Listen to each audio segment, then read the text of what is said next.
Hitman 3 had a close technical test over the weekend for the upcoming Freelancer mode, and I played it for maybe 15 to 20 hours. Quick summary, Freelancer is a roguelike mode where you pick a syndicate leader to go after, do a couple of randomized normal missions to track down the leader, then do a randomized special mission where you identify and assassinate the leader.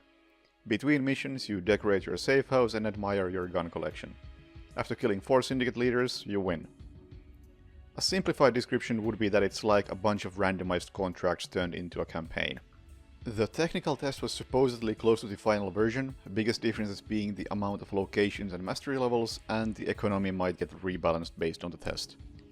As for where I'm coming from, I've obviously played an absurd amount of Hitman, but most of that was years ago, and even if I used to do speedruns, I'm currently not that great at the game. Probably above average, but it's not like I know all the fancy tricks and or remember all the maps in detail. I also never saw the appeal in contracts mode and came into Freelancer with very low expectations, having been burned by the VR mode recently. Also, I've played very few roguelikes before, just a bit of Into the Breach, FTL and Slay the Spire. Anyway, I was actually left with a pretty positive impression of Freelancer after the test, so let's start with the good things. I'll fully admit that I've always thought of adding a safe house as a pointless idea that would add nothing to the game, but the way Freelancer implements it does in fact work in the mode's favor. At first you're stuck in the safe house's basement, unable to even use the bathroom, but as your mastery goes up, you unlock more areas and cosmetics. While the shooting range is the only room with any practical use as far as I could tell, unlocking tangible things in the safe house gives a much more satisfying sense of progression than just a number going up would. The second thing I like a lot is that Freelancer largely doesn't use the normal rating system where getting Silent Assassin is all that matters. Instead, the missions have optional objectives that are themed based on the selected syndicate leader, meaning that there's a fair bit of variety in what sort of playstyle is rewarded in each mission. When going after the arms dealer, I kept bringing in a silenced shotgun because the missions often had an objective to kill guards using a shotgun, and that was a very welcome change of pace. And the new loadout system supports bringing more guns and is more in line with what I think the main game system should be like. Instead of having slots for one weapon and 2 other items, each piece of gear has a capacity value and you can bring as many items as you want, as long as you don't go over your capacity limit. I think it's a good system, but the way the capacity values are balanced feels off. For instance, the dart guns, which I'd consider to be some of the strongest items in the game, have the same value as poison vials, which serve the same exact purpose but in a more limited way. Then some things I'm more critical of. To me, filling the weapon cabinet seemed like a surprisingly compelling thing to go for, but that definitely felt somewhat spoiled when I noticed that a lot of the items had been removed from maps. This means that instead of stealing the Kashmirian's rifle in Mumbai, you have to buy it from a supplier who has random wares. It's not nearly as satisfying as getting it from its original place and unnecessarily makes existing map knowledge less useful. I can almost understand wanting to prevent the player from getting 2 good weapons for more or less free, but the actual top tier stuff like the Leviathan or the Silver Baller are not available on the maps anyway, so it really doesn't feel like it should be an issue. Dubai wasn't part of the test, but I wonder if the guards there will have their usual silenced SMGs. Then there's the weapon rarity system. At first I figured it might be a good way to group up some special melee weapons so you could have an objective to use a battle axe or a katana or a broadsword without limiting you more specifically than that. But sadly the rarity values seem completely arbitrary and some of the more interesting weapons like the broadsword and the battle axe don't even have slots in the collection at all, which again makes the weapon collecting less appealing. The arbitrary nature of the rarities is even more apparent when looking at firearms. You might have an objective that requires killing the target with a legendary pistol, but if you don't have one of those, the objective is impossible. I wouldn't mind otherwise, but a ton of the pistols in this game are damn near identical, so it feels dumb that I'm expected to use a particular one that I don't have, when I have 3 equally good ones where the only major difference is that they don't have the word legendary in their description. Also related to weapons is the money system. You get money for completing objectives, and you can use it at suppliers during missions.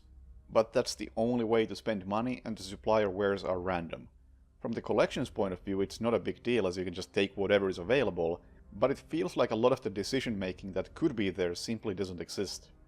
I think if you had a set selection of items that you can buy at the safe house, maybe at a higher price than from a supplier, you could work towards buying the weapon you actually want rather than taking what the supplier happens to have. Or maybe allow buying back weapons that you had previously but have lost during missions. Either way, Currently it just feels like money doesn't have many uses. Weapons aside, my other big criticism is about the Showdown missions with Syndicate leaders.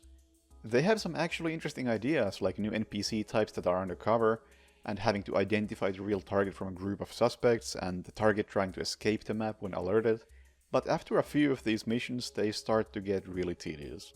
Conceptually, having to identify the target is interesting, but in practice it often devolves into trying to turn the camera in an optimal way to try to figure out if the suspect has an earring or if your monitor just needs cleaning. Often it feels easier to just indiscriminately kill suspects than to try to figure out if they're the correct one. But the bigger disappointment is that what syndicate leader you're up against doesn't make any difference to the mission itself. The themed side objectives are still there, but it feels like a huge missed opportunity to not make the leaders themselves more distinct. An idea I was toying with before, and I realize this is likely completely unreasonable to pull off, is having less randomized showdown missions for each leader. Say, maybe the showdown with the arms dealer can only be in Marrakesh, Colorado or Berlin, and in those who have a more scripted mission, more like an elusive target than a fully randomized contract. Reveal which one it is after completing the normal missions and tie it to the overall theme of the leader, and it might feel more like a boss level. I'm sure IO considered something like that and gave it more thought than I have, but the point stands. The showdowns could use more variety, especially the very last one. I'm no roguelike expert, but I do recall the flagship fight at the end of FTL, and the fight inside a volcano and into the breach felt like final levels, in a way that Freelancer's final mission doesn't. Also, very disappointingly, there's not even any payoff for completing the campaign. Could we at least have some small cosmetic item for the safe house? Completing the lengthy campaign felt really underwhelming. Finally, there are a couple of things I'm a bit concerned about regarding the full release. For one, right now there's a noticeable lack of polish, especially regarding objectives. Things like oil trap kills requiring a specific type of oil spill, and shotgun shots having each pellet count as a separate shot when you're not allowed to miss any shots, and starting with a weapon on your back while surrounded by NPCs just happen way too often. And the other concerning thing is the map selection. The mode definitely needs more variety that the full map list will add, but on the other hand, the maps in the test were something of a greatest hits collection. It remains to be seen how well the mode works in some of the weaker maps. But hey, overall I still had a really good time with the mode during the test. So far it seems to be way better than the other recent attempts at adding new modes to Hitman. I'm looking forward to the full release, as this test definitely exceeded my expectations.